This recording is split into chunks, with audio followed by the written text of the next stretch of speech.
Radio Moujon. Alors en direct des Siboulistan. Siboulistan. Avec tout le monde qui est présent. Porpi, un petit mot. Tu as le droit à ton 20 secondes. 20 secondes. Top chrono. C'est parti. Comme on a dit tout à l'heure, le jingle, le Porpi. C'est quoi j'ai dit? Le Porpi speech. Le Porpi speech. 20 secondes. On a dit bonjour. Bonjour. Que cette journée soit comme une nouvelle page à écrire. Belle année. Bonne année. Meilleure vie à tous. C'est bon, ça fait 20 secondes. Bon, Karen? Alors, mets-toi là. Alors, Karen. Alors, voilà, mets-toi là. Yoko. Yoko.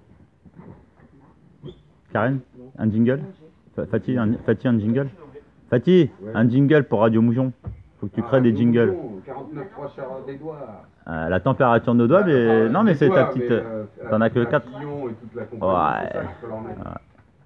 Le diable, Oh, toujours la fameuse quenelle à Fatih, la quenelle endiablée. Surtout un petit message à tous nos frères palestiniens qui font la grève de faim. On est là. Ne vous inquiétez pas, on essaye. On vous promet pas, mais on vous promet d'essayer. Bah en tout cas, enfin nous à notre niveau, dans notre endroit, parce que c'est pas évident d'aller là-bas, mais on met la pression. On essaie de propager un peu la conscience pour que les gens s'éveillent, que les gens, à part ça, à part cette monnaie de merde. Ouais, non, ils sont prisonniers après les gens, mais là c'est. C'est ça, je veux dire prisonniers de quoi? Ah oui, de l'argent, ouais. Bah, Bonjour. Fatih, est-ce qu'on peut additionner juste un petit truc sur nos frères et sœurs palestiniens et palestiniennes? Rendez-vous pour ceux qui ont la possibilité demain de 17h30 à 19h. La date, parce qu'on sait pas quel jour on est là. Demain nous sommes le jeudi 18.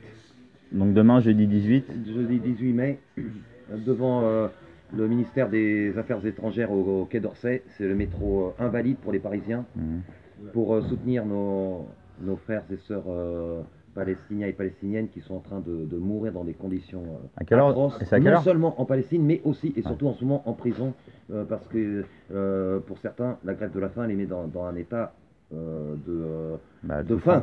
De souffrance. Voilà, donc demain, 17h30, 19h, devant le ministère des Affaires étrangères, en soutien à... Karen, un petit mot pour Radio Moujon. Oui. Vive la Palestine libre. Oui. Et vive tous les peuples libres. Et vraiment, ils ont beaucoup d'honneur et beaucoup de respect pour ce vrai peuple qui est le plus résistant de la planète. Comme exemple de résistance. Et moi, je soutiens aussi beaucoup tous les journalistes, tous ceux qui essayent de dire ce qui se passe vraiment là-bas pour les soutenir, pour éviter la propagande. Ils sont là, ils risquent leur vie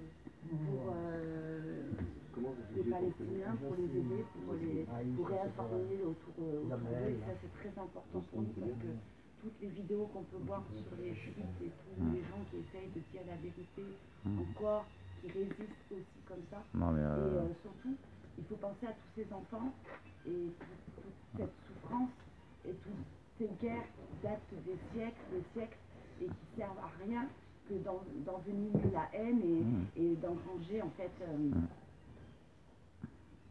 C'est pas parce que c'est loin de chez nous qu'il faut pas le voir, parce que ça nous retombera toujours sur la gueule de toute manière, de laisser faire un génocide, de laisser faire des génocidaires, de pas les accuser de crimes contre l'humanité. C'est résistant. Pour l'instant, ils s'autoprotègent, hein, mais... Ils abusent de la confiance, ils font du commerce d'armes, ils testent les armes sur des peuples, ils font des trafics, de la spéculation sur la vie, et surtout, actuellement, l'État palestinien en France a été déclaré État. Donc il faut, depuis ça, on a eu Charlie juste après, hein, on n'en parle pas, mais pourquoi on subit une pression constante de la part, et on ne le dit pas, d'Israël et de Netanyahou qui tue des journalistes en un été et qui vient quand même soutenir la liberté d'expression en France et qui sait tuer des journalistes parce qu'il montre la vérité de la merde qu'il fait c'est hypocrite.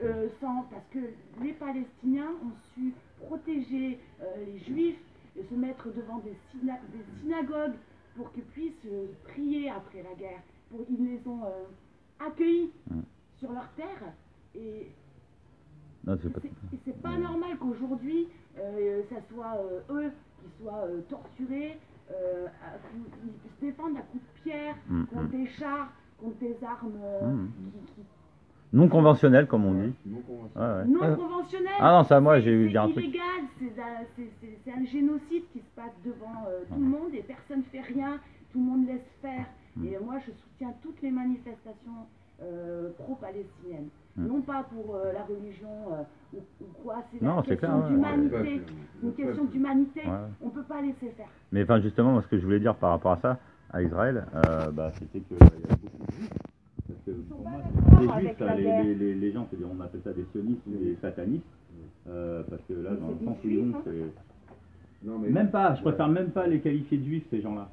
Parce qu'ils salissent cette religion aussi. Merci. Donc, non, Merci. il y a beaucoup dans la communauté juive, il y a beaucoup de manifestations qui sont contre Netanyahou. Netanyahou, crime de guerre, crime contre l'humanité, assassin, meurtrier, empoisonneur. Il fait partie de la clique. La cour pénale.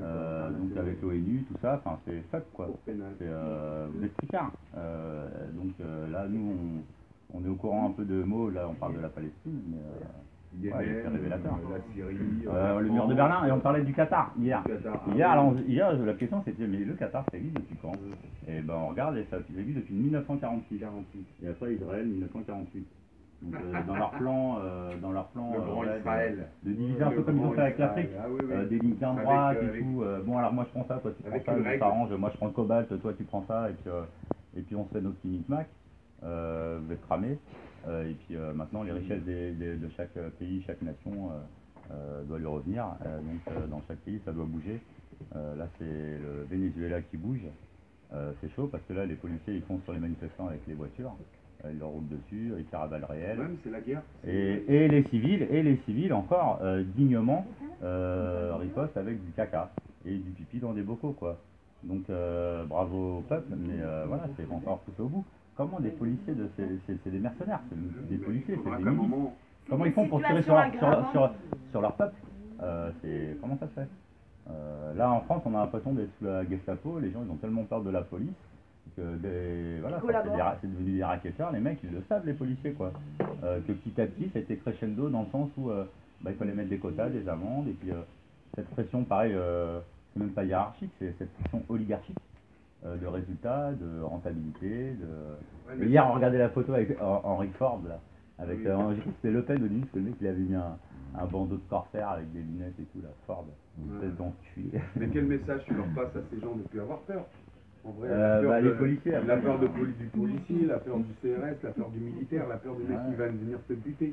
Bah, si tu prends pas les armes, non, c'est pas. Oublie, moi je te dis honnêtement, oublie. Bah c'est toi, moi je vais dire toi, oublie. Parce que ça, c'est rentré dans leur jeu de sortir les armes, de faire des caches d'armes, des stocks d'armes et tout, c'est leur jeu. Attends, moi, avec qui je vois buter patate avec une arme, je vais aller le voir en lui disant t'as buté mon pote, mais c'est la tête de ma mère, mais je le décapite qu'on me dise que je suis un mec d'Al-Qaïda, mais un mec qui tue son propre peuple. Je fais partie du peuple, je vais me défendre le peuple qui se fait massacrer. Alors comment ils font? On les connaît ces gens-là, ils sont là, les gens qui sont vivants, qui sont à la tête des gouvernements, on peut les nommer. Bah oui. Voilà, tu ne pourras pas faire ça, ils sont bien protégés, ils ont tellement de choses à se reprocher, tu vois bien le nombre de bouddhas, le nombre de flicailles qu'ils ont autour d'eux, c'est bien parce qu'ils ont un truc à se reprocher. Les mecs ils peuvent même pas marcher dans la rue dignement. Alors, il y a bien quelque chose qui se passe. Bah, regarde, Macron, il descend les Champs-Élysées, je crois qu'il y avait des gens, il n'y avait personne sur les gens. C'était vide. C'était vide, les seules personnes qu'il y avait, c'était les flics. Comment ça se fait, normalement, les rues comme ça, quand il y a un président qui passe, on est heureux. Alors peut-être parce que les abstentionnistes ont gagné et que quelque part, rien n'est représenté. Et là, on n'en parle pas encore. Mais on peut dire que tout Mélenchon, ça, t'as encore une chance. t'as encore une chance, T'as aucune chance, Macron, t'es crié dans l'histoire, mais Mélenchon, on va essayer de te la filer, ta chance là. Parce que Jay. Aucune chance, c'est fini. T'es mort dans le film. On a honoré nos frères et sœurs palestiniens. Est-ce que tu as quelque chose à leur dire?